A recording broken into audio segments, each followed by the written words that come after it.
Yun mga Lodi, magandang hapon sa inyo at welcome sa isang panibagong video natin. So andito ako sa likod ng accommodation namin, no. Tamang lakad lang kasi wala akong ginagawa sa loob ng bahay. At yun, kakatapos ko lang din maglaba, sampay, tapos naligo. At yun, nagmuni-muni saglit. Tapos pawala-wala pa yung wifi namin. Kaya naisipan ko na maglakad-lakad na lang dito sa labas, no, para maipakita ko rin sa inyo ba yung likod ng accommodation namin. Yung view ng likod ng accommodation namin, mga idol, oh. Napakatahimik lang yan, yung bahay na yan, oh. Tagal na yan, hindi pa natapos hanggang ngayon, oh. Isang taon na ako dito sa nilipatan yung accommodation. Simula pagdating ko dito, ang ganyan na yan hanggang ngayon. Hindi pa natapos. Ayan, ito yung likod. Puro bahay makikita natin dito, guys, oh.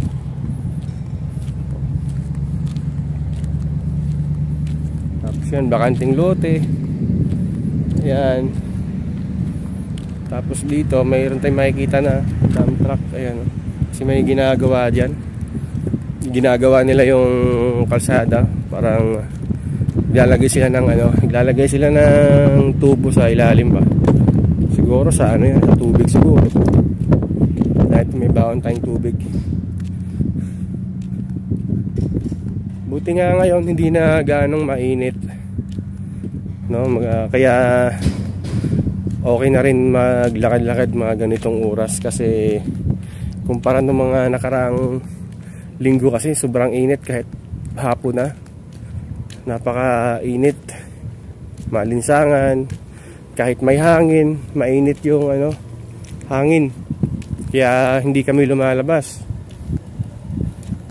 Buti nga ngayon, medyo okay na yung weather, malamig na. Ito guys, oh. Yan. Kita nyo na yung ito yung lugar namin dito sa North Obor, Jeddah, Saudi Arabia. Ayan guys, kung sakaling mapunta kayo dito, ayan, ito yung makikita ninyo sa lugar na to, guys. Puro mga bahay. Pero nagustuhan ko dito sa lugar na to kasi napakatahimik talaga. Tahimik. Hindi siya katulad sa syudad talaga ng maingay, daming sasakyan. Dito guys, baga peaceful ba? Sobrang tahimik.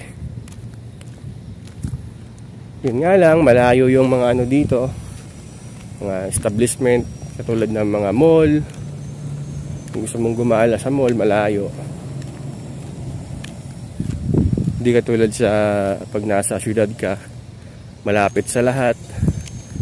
Kung gusto mong gumala, makakapunta ka agad ng mga mall. Kasi pag nasa syudad ka, talagang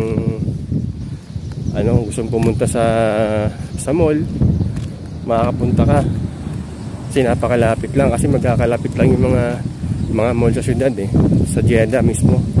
Pero dito sa North Obor, walang magagalaan dito, guys. Hindi, dito lang. Ang ganda ng mga bahay dito, guys. Yun, no? Pero okay na rin dito kasi talagang makakatipid ka. Iwas ka sa gastos, di ba? Ang mahirap lang dito pag gusto mong lumabas, taxi.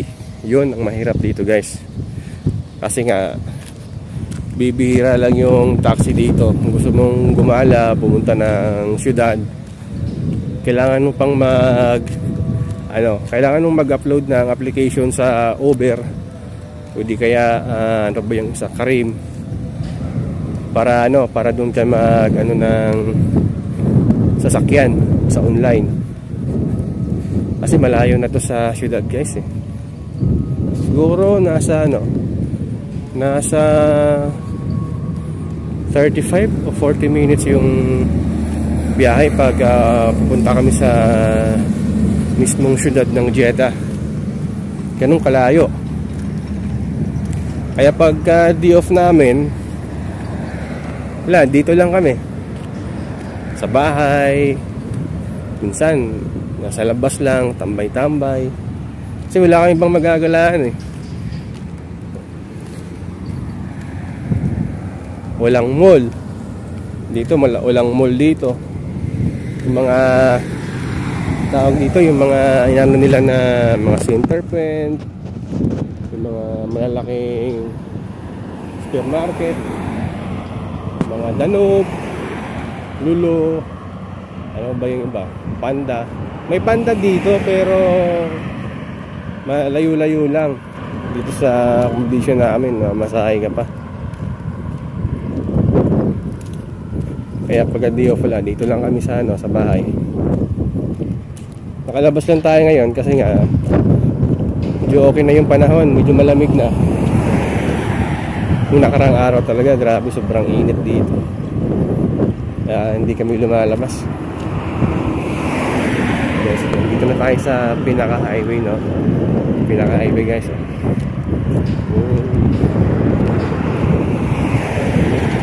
Sarap ng hangin. Sarap ng hangin. Malamig na. Natin, hindi ko pa nababawasan.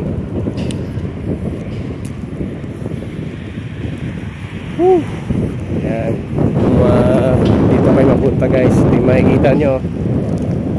Yan. Dito, guys.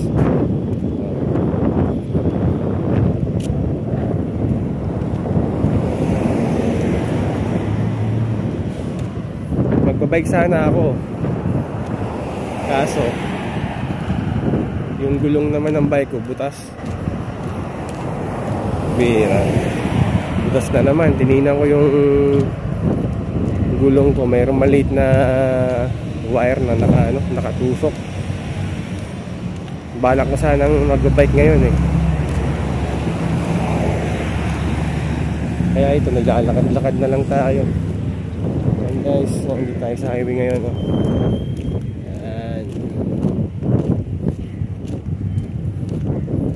So yan, oh.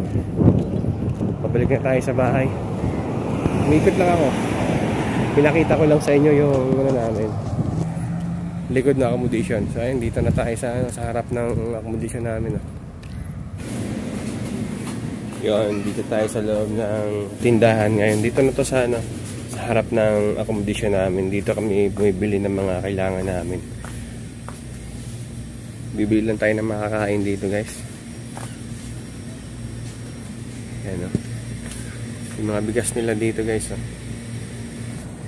So yun, bibili na tayo ng natin. Kailangan yung makakain natin ngayon. Tara. Yun, ito lang yung binili ko tindahan, guys, oh. Merienda, biskwit, tapos gatas. Yan, ito yung tinatawag nilang, ayan, oh, laban. Iba lasa nito, hindi siya pure na gatas. So yan, ito yung merienda natin ngayon, oh. So dito ko nakakainin sa labas to. Dito ako nakaupo ngayon, oh, sa labas ng tindahan. Yan. So siguro, guys, di ko napakita sa inyo kung habang kumakain ako. Ayan. Dito ko lang tatapusin ng video natin. Maraming salamat sa inyong pagsama, at mag-ingat kayo palagi. God bless and peace.